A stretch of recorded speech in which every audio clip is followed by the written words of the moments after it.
जेटेट सीधी बहाली ये कहाँ से आया था और फिर इसके पीछे क्या कारण था, क्यों इसको केस किया गया था और फिर आज इसका फाइनल सुनवाई में क्या हुआ, इसको बहुत अच्छे ही तरीके से समझेंगे। और फिर लास्ट में हम लोग वीडियो देखेंगे कि सुप्रीम कोर्ट का जो आज जजमेंट यानी सुनवाई हुआ इसमें किस तरह से इसको रिजेक्ट किया गया।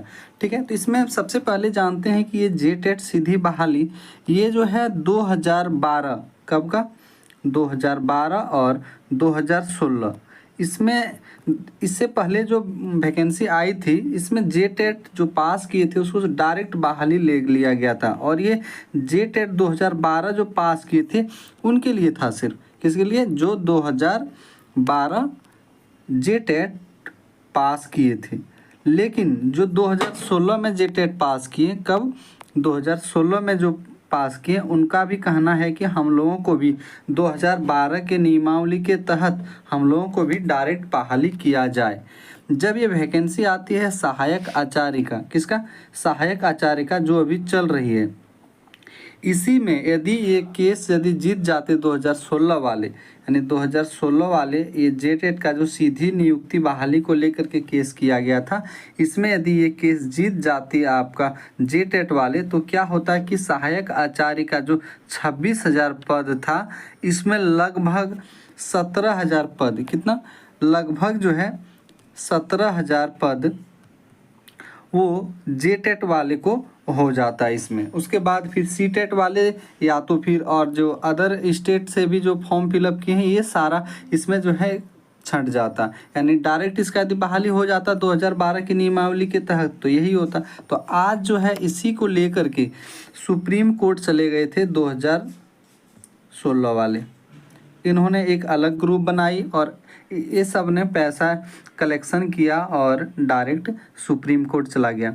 सुप्रीम कोर्ट में आज आज यानी 9/9/2024 को इसका जो है बहस हुआ और उस बहस के दौरान कहा गया कि ये जो है कोई टेट जो है एक एलिजिबिलिटी टेस्ट है जिसमें आप कोई बहाली में भाग ले सकते हैं, इसी तरह बोल करके इसको जो है, और इसमें बहुत सारा फिर बहस हुआ। ये वीडियो में हम लोग लास्ट में उसका जजमेंट यानी आज सुनवाई वाला वीडियो इसमें देंगे, उसको देखना है, वहाँ से समझ आएगा और भी ज़्यादा detail.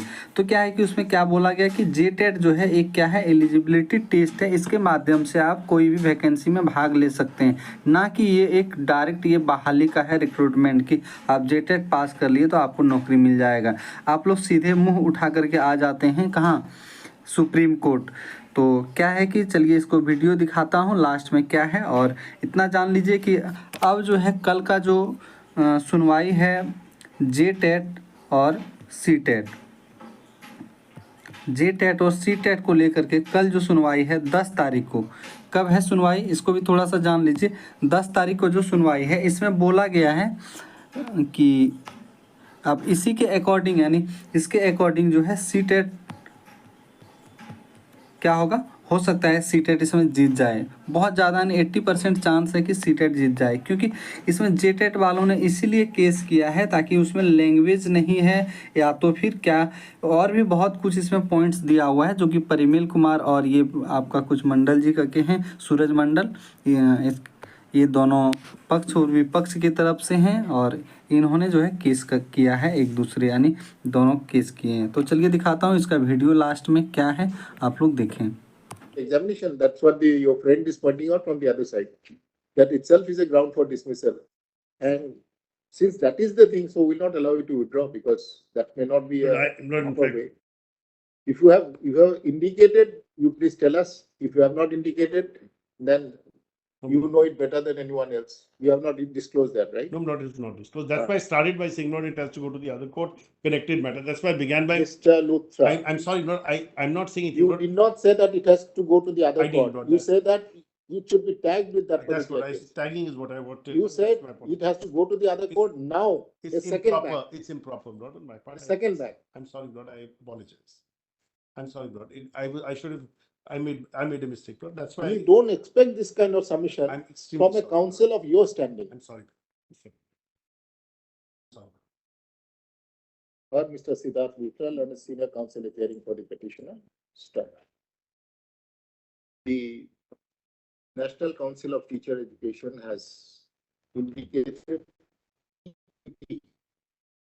to be an essential qualification and a eligibility criteria for recruitment of teachers, staff. The rules, the 2000, the Elementary Assistant Acharya Cadre Rules 2022 provides for a competitive examination amongst those who have secured the TET qualification staff. The petitioners have participated in the competitive examination conducted in the year 2000. When was it? 23 minutes. In 2023, under the aforesaid rules of 2022. Stop. Para having considered the above, we see no reason to entertain the SLP. Stop. The same is dismissed. Deeply noted, and I'm extremely sorry. Deeply grateful, Manoj. So the- इस video को देखने के बाद आपको ज़्यादा कुछ समझ में नहीं आया होगा, लेकिन इसका जो है कल 10 तारीख को इसका जो है इसका फाइनल PDF आ जाएगा। वहाँ से जो है पूरा जजमेंट इसमें लिखा हुआ रहेगा कि किस कारण से इसको रिजेक्ट किया गया। तो आप लोग यदि मेरे चैनल में पहली बार जुड़े हैं तो सब्सक्राइब कर लें ताकि इस तरह का वीडियो जो है आपको मिलते रहे। धन्यवाद।